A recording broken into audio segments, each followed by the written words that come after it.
What recommendation would you give to any young agent like yourself or old agent like Craig to make the biggest impact in their agency? And you can't say run the other direction. We're assuming that they have to become an agent. I was just going to tell you to retire, but no, I mean, I'm trying. No, I mean, dive in. Insurance dudes are on a mission to escape being handcuffed by our agencies. How? By uncovering the secrets to creating a predictable, consistent, and profitable agency sales machine. I am Craig Pretzinger. I am Jason Feldman. We are agents. We are insurance dudes. It was a good day yesterday. You know, I got my Series 6, so that was awesome. Congratulations. Thank you. So, but then I got out of the office the test there, and I had text messages, one call closed, and like by end of the day it was like $8,000 in premium. I was like, okay, there you go. This is a really good day. So you ended the month not even being in the office, doing your own thing, but you also had a day like that. Yep, it was a really good day. That's phenomenal, dude. I remember when I got my Series 6 and 6.3, and it was very stressful, and there were no sales. Yeah. to be able to do both is how empowering. That's I got side story. I have a Series 7, and I got that at Merrill Lynch, which I was their financial advisor. I was a financial advisor at Merrill Lynch prior to getting the agency. And Craig just had to one up us, by the way, Seth. No, yeah. Well, number one, yes. You have 6. Yes. Number one, I can sell options, which you cannot. And number two, when you went in, if you didn't get the 70, if you didn't pass, you're fired. So you go in, it's a 4-hour test because it's like double. It was insane. Like you can't even think by the end of it. Your brain is melted. You know, you hit do you want to see your results? And then it asks, are you sure you want to see your results? And then I'm like, wait a minute. Does it just ask you that if you failed? You know, and I'm like shaking. I was shaking and I had sweat dripping down my face, and I'm in this room going, if I failed, I'm screwed. Screwed. My wife just had Kenzo, so our second child just was born. I'd have to come home and say, oh well, I'm fired because I failed. And I clicked it and I got a 73, baby. And they all said I 73% too much. That is crazy. It was nuts. And yes, it is better. Yeah, just one up. Yeah, no problem. Yeah, no, I don't ever want to take that again. So what about plans for recruiting? Do you still recruit on a daily basis or, on a weekly basis? What do you do with that? So I do my recruiting a little bit different, I guess, than what you hear all the time is always be recruiting, always be hiring. And mine is, I tend to like to try to get referrals in that first before I go outside, they tend to be better candidates. And it's also one of the least expensive ways to do so. But as far as for me, last year when I was planning to hiring, started about a month and a half in advance, knowing that I'm going to have to comb through all these resumes. I'm going to have to weed out the bad ones and people not showing up and people that sound good, but then end up not being good, that type of thing. So honestly, myself, he had no experience in the sales industry. He worked in the restaurant industry for 9 years, which having a job for 9 years was huge, right? Continuously with the same company. But being in the restaurant, customer service is already there, dealing with unpleasant people sometimes was already there. So, I was just hungry and I was like, you know what? Gonna take a chance, and the best choices I made. Love it. What did you do when you brought him on? How did you inspire him to be up to the level of your expectation? High commission. I'm a firm believer in the lower base, higher commission. And sometimes can we lose out in the long run or up front, right? We could potentially be paying out more, but it's based on the renewals rate that we get up there. But I want to incentivize by not only paying very well in commission, but also throwing bonuses. We hit our goals. There's a bonus every month. And depending on how much you contributed to it, depends on how much you get of it. And you hit it 6 months in a row, get another bonus. So it's one of those things that I do feel like rewarding them is huge.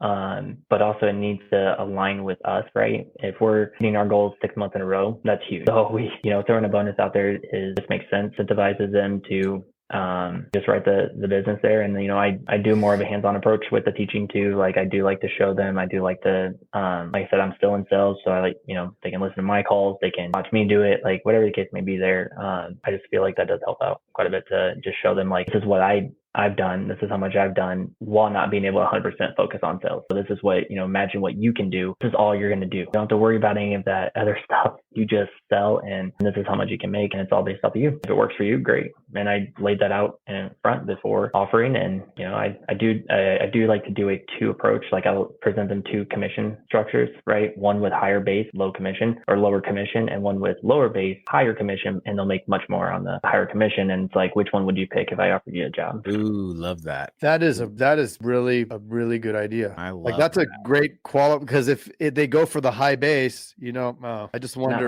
Huh? Yeah. So what do you do then? Take it away. Yeah. What do you do? No, I just like I said, this is part of like the last interview phase, right? You're in front of them. You're like, hey, if this is a good fit for both of us, these are the type of structures that I have laid out for my salespeople. Which one would you pick? And if he says, I want the 500,000 a year with no commission, I'm just like, okay, perfect. We'll be in touch, and then I just leave it like that. And then never talk again. No, I'll call back and say, we decided to move in another direction, but that just lets me know that the hunger's not there, and I need hunger. Yeah, I love, like I've used that in verbal form. I've never thought about actually writing out 2 commission structures in which the base is incredibly low, but like incredibly high upside, and then show them the difference and then have them decide. That's such a good qualifier right there. Yeah. And I think, like we explain it to them, and when we know it backwards and forwards, because we talk about it all the time, but for them, they probably like, okay. They don't understand, right? Like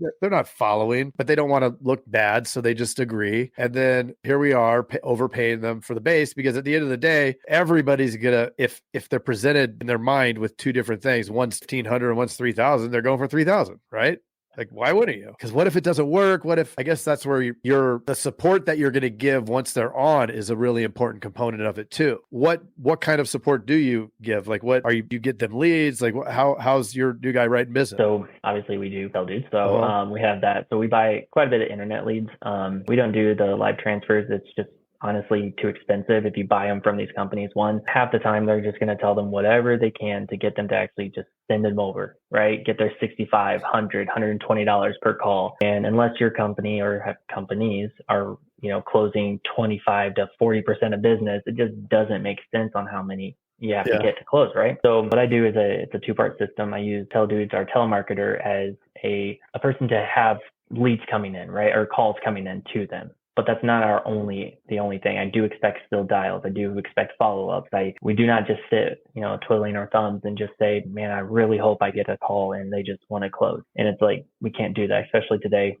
So it's a 2-part system, but I do spend more than I ever have in marketing. But I have to look at, once again, like these past 2 months, especially, I'm writing more than I ever have. So it kind of like, you just have to spend that. You have to support them. I mean, if you're going to tell them, hey, you can make X amount with me, you better have a plan in store for them if they're taking a chance on you, right? You need to make 100%. Sure that you have something in place for them, a system that is going to help lead them. Now, I can't, guarantee anything that's dependent on them, how hard they want to work, how hard they want to follow up, what they want to do. But at the same time, you still have to supply a quality flow for them. Like you should be able to make that commitment to them. Like, hey, you can make this much with me, and they're believing in you, right? To be able to help get them there. So you need to believe in them by supporting in them. Whether it's, marketing, like I don't do much with mailers, to be honest with you. I don't see much success unless you're going to spend an astronomically high amount. And you're okay with waiting 3 months to 2 years for them to call you, which I'm not. So I do try to sprinkle them, but I decided not to with going forward this year. I'm just going to invest more into real-time internet leads and just my telemarketer, and spend more there on also referral programs, networking programs, that type of thing, like to build better relationships, creating those center of influences. This year is when it's going to be one of my goals to help support them as well. It's funny. You reminded me of what it was like when I first started. When I first started, I remember trying to hire people and showing them like, hey, you can make a lot of money here. And then they would come in and I'd show them a commission and I said, you should be here. You should be here. Like, look at all, like these other people in groups and agencies are, they're like, other agencies can do it. If they can do it, you can do it. And I wasn't buying them leads. Like I took no responsibility for giving them business, because I also heard in those groups, like, bring me 100 deck pages and all this stuff, right? Yeah. And I remember hiring people thinking like, oh my gosh, like you'd hire them They would come in all excited. Within like a couple months, it was like the balloon was deflated.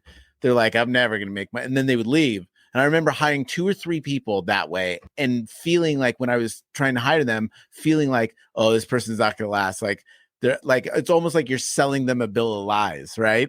Yeah. And then fast forward to actually spending money on marketing. It was like, dude, we're in this together. Like I'm buying you tons of leads. Like it became more of a joint relationship, and it became something where you could like believe in it. And like they actually had a chance. All they had to do was actually follow the steps that you lay out. I think you're missing a big part of that too. You gave them the why, right? Like what we were talking about today earlier. Like in the first example, it's the what. It was all what, right? Like, hey, you're gonna make the money. If you do this, you make a bunch of money. But you pivoted when that second set and you went through it. Hey, we can make an impact on the people that we insure because we're gonna give them better coverage. You give them that why that where we like literally, I know for certain that there's tons of people that have the wrong coverage out there and nobody does a damn thing about it, right? Like they go over to the other place. The other place says, okay, I'm gonna match you apples to apples. Okay, great. And they do that, right? But where did the apple come from? Like they started when they were 16 and they've had the same coverage since they were 16, So even my kids were in a head-on. I've talked about it a million times. My kids were in a head-on. It was the freaking scariest day of my life. Thankfully, they didn't get hurt. They're fine. But in that head-on, like we learned the other driver who was at fault had 100, 300. That's nice. 15 for property damage. 15, 100, 315 with a gecko, right? And it's like, what a gross oversight, right? Like imagine if she didn't hit my kids in an old Avalon, but instead hit me in the Model X, right? Now there's a problem, right? Yep. And it's such a tiny detail that could have a huge impact, because if they hit that car, oh shit, I'm going after them, right? Like I don't care. I'm taking your house to pay for my car because it ain't gonna happen. And so it's like we literally impact their lives and protect them from something that could be detrimental. And it's difficult to move them from that, but that's part of our responsibility as in what we do. And I think that then also, like you talked about how you're selling, like I haven't logged in and sold a policy forever, right? But I still sell in that I'm selling that vision and that why to my team so that they can do it. Because I love to sell, but I do nobody any good by me, making $15 for the year on a renter's policy. Like that doesn't move the needle. No, I definitely agree. And that just comes to, the whole thing that separates us, right? If we're going to be, if you're going to treat them like we said, transactional, expect every interaction to be transactional, and expect bigger issues down the road too, because you didn't take that time to, when you brought them over, to say, hey, for literally 5 cents, 10 cents more a month, I can take you from that 15 and might say 25 in property damage to 100,000, 500,000, whatever you want to do. You're still talking about cents a month. And people, like when you connect it, like you said, I go, hey, you go hit out that Tesla, you total it. What do you think that's going to cost you? 25? No, you're going to be paying that person 70 to whatever model they got plus 1,000. Where do you think that money's coming from? Not us. I mean, like if you're only going to pay for 25, that's what we're paying. That we're going to pay. But where do you think the other money comes from? And once they actually connect that, like, hey, like they can come after my actual money, and it's not just a thought. It's an actual, like you can tangibly feel it and talk about like like you said, is going to be the difference, and a huge difference. Yeah. And depending on the state, like it could come straight from, it could be garnished like child support or whatever, know? So it's crazy. Like we have a responsibility to be honorable and have integrity and get them the right coverage, even though they don't want to, right? Kicking and screaming. In the same way, we have people come to us, hey, how are you writing? How did you do $1.5 million of premium last year? Well, here's what we did. And then, I don't want to do all that, right? It's like, well, that's how you do it. Yep. This is what you need to do. And it's shifting. It's taking somebody and shifting how they look at something so that they understand it, right? It's just, at the end of the day, they just don't understand because, quite frankly, insurance sucks and it's boring and nobody likes it, right? Like, that's just the fact, right? Nobody likes it. I tell them that when they talk about it. When I'm selling someone, I'll be like, hey, I know this is one of the worst things to talk about, and it's like nails on the chalkboard. I was like, at the end of the day, I was like, my end goal for you is to take care of you and your family. And I don't want you calling me saying, hey, I have this claim. I don't have enough coverage. I Right. don't want that. Never. And, Right. you know, And that's why, like, and I know that you follow some of the sales stuff. We're telling stories, we're doing these things, like, which is a little different, but it's a framework so that if we don't, the head-on story, right? Like, that's a real story. That's something that happened. And I used to say it on every single call when I was doing sales after it happened, because it's powerful and it conveys the message and the importance. And then it shows that I'm passionate about it. Right. Whereas if I just said, okay, I got you at 15, 30, 15. Do you understand what those mean? Of course, they're going to say, yeah, because they don't want you to explain it. And then you move on, right? Like, who cares? Why? I don't care. That's what the Geico guy said. That's what I don't care. Yeah. Right. But hey, this is look at what happens if this is done wrong. And right now it isn't done correctly. But this is let me give you a scenario. And then boom, right? Like, oh, okay. That makes them pause. At that point, you're still gonna have those people who are like, nope, still don't want to do it. And you're like, okay, like we just have to do our part to offer the right coverage, and every situation is different, right? You're gonna have some people who are high earners, you're gonna have some people who are low earners. So not all coverages makes sense, but to me, like, I still want to give higher coverages than lower, but you're still going to have those customers, though, that are just going to tell you, nope, I don't care. What they can try going after me, but they can't get anything from me. It's like, you say that, but you'd be surprised. Yeah. And that's essentially like, we got to do our part, and we got to help educate whether they feel like they want to be educated at that moment. Right. 100%. So Seth, what recommendation would you give to any young agent like yourself or old agent like Craig to make the biggest impact in their agency? And you can't say run the other direction. We're assuming that they have to become an agent. I was just going to tell you to retire, but no, I mean, I'm trying.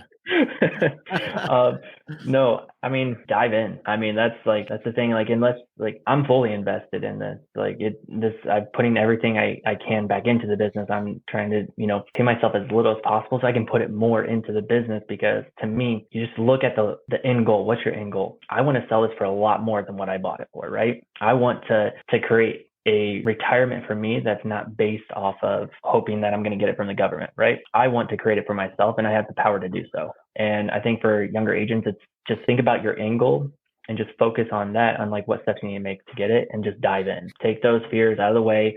You're going to make mistakes. My uncle told me when I first failed in my broker office, failed in 6 months. I didn't manage it right. Thought I could do everything myself. He said, it's not about failing, about what do you do after you fail. Are you just going to go, just look down and just not take a chance again in your life?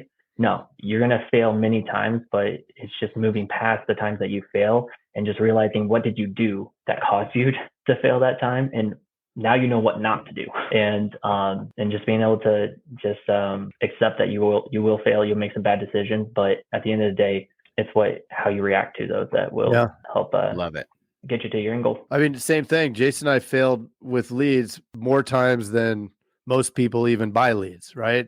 In order to figure out the art and science behind it. I think a lot of people would give up. I mean, it's discouraging. It sucks losing, but then you go, oh, okay, that didn't work. Now it's clues. You might lose $1,000, $2,000 with a lead company, and you're just gonna have to be like, okay, I know not to use them again. Let's move on to a different one. It's like you're just gonna have to eat it and just be like, I made a mistake, or like I should have done more research, or whatever the case may be, and just move on and just find someone else. That $2,000 class is a lot less than going to Harvard. You can't even use that. 100%. So, and I love the fear you said, or have faith in the government to have the money.